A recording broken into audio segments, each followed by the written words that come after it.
pet owners here in the United States consider their pets more than just an animal. It's a member of the family, and as such, we want to take as good a care as we can of that family member. We give them the best foods and we give them the best medicines. But unfortunately, sometimes, just like medicines for human beings, those medicines for pets can actually cause more problems than they solve. Joining me now to talk about what's happening is Scott Hardy with Top Class Actions. And Scott, this is a difficult one. This story is very sad, the plaintiff in this particular case. So I'm going to let you lay this out for us. Tell us what's happening right now. Thanks, Farron. So Bravecto is a pill that you can give to your dog, and that dog should be safe from getting fleas or ticks for about 3 months. So it's especially helpful in the summertime. You know, you give your pet this one little pill. They can walk around in the grass, don't have to worry about Lyme disease, don't have to worry about other problems. And the thing is, these pills work. You know, we gave our favorite mascot, Barkley, this pill. Thankfully, he was fine.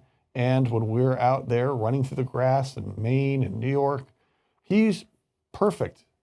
But now we find this insidious issue like we have, as you said, with the major drug companies, where it looks like they knew that this drug could actually cause a problem for dogs, but they didn't tell anybody, even though the FDA said, hey, you need to do it. So in this case, you have a pet owner who gave their dog Bravecto, a German Shepherd. This German Shepherd started to get ill, started to vomit, couldn't eat, took it to the animal clinic. The vet said, yeah, it looks like it might actually be a problem with this drug. The owner called the makers of Bravecto, and Merck said, hey, we'll pay for your vet visit, but you need to sign this little release of liability saying that it's not our fault. Well, they said, no way.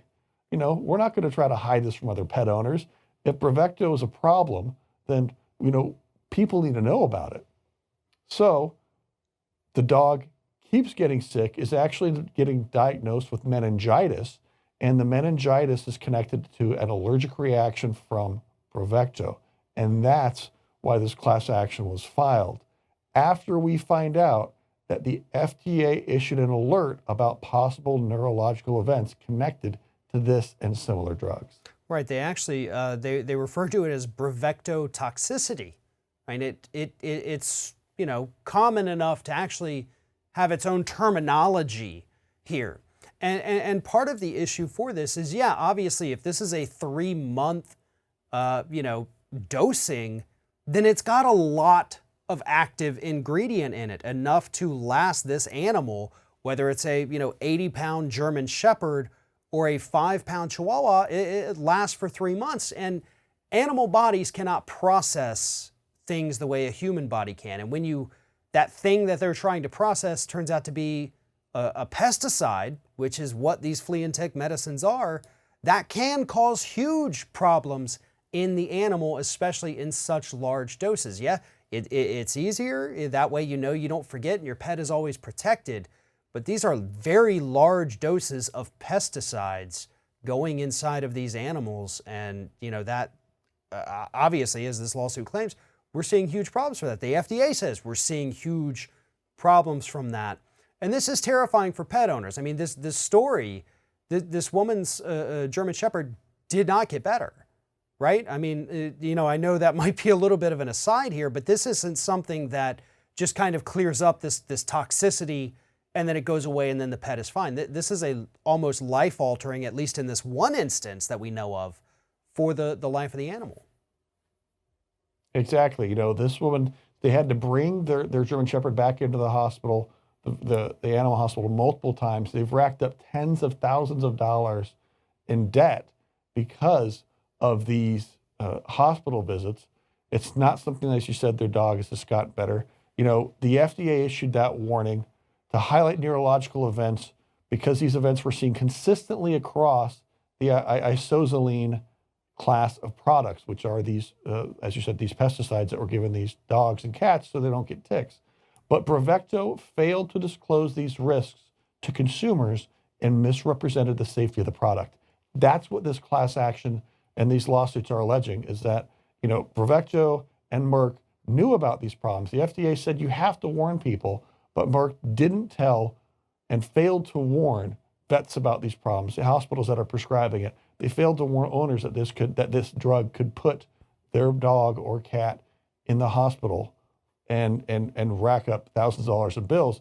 We've had more than 673 comments on this lawsuit so far. So we know there are a lot of people out there who are impacted by it. And one thing consumers need to do, and it's a little bit harder to do this when you're dealing with a vet, because typically you go to the vet, they say you need this medication, let me go grab it from the back, we can actually give it to your pet right now if you want us to.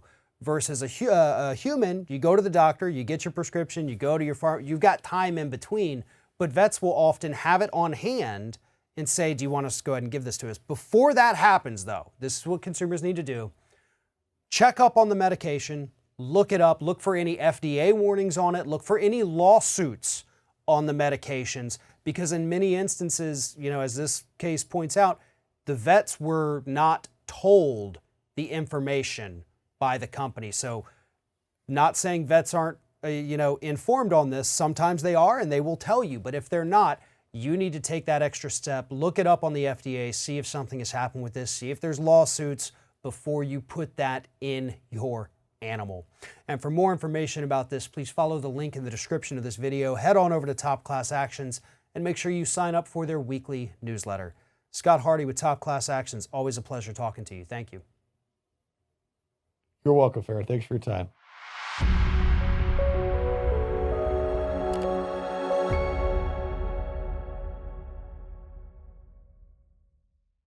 Every year, 1 million hernia surgeries are performed in the United States. Unfortunately, some mesh implants that are used in these surgeries have caused complications, including infection and organ damage that led to surgeries to correct those problems. If this has happened to you, learn more about the hernia mesh lawsuit by going online to hernia.law or call us for a free consultation about your legal rights.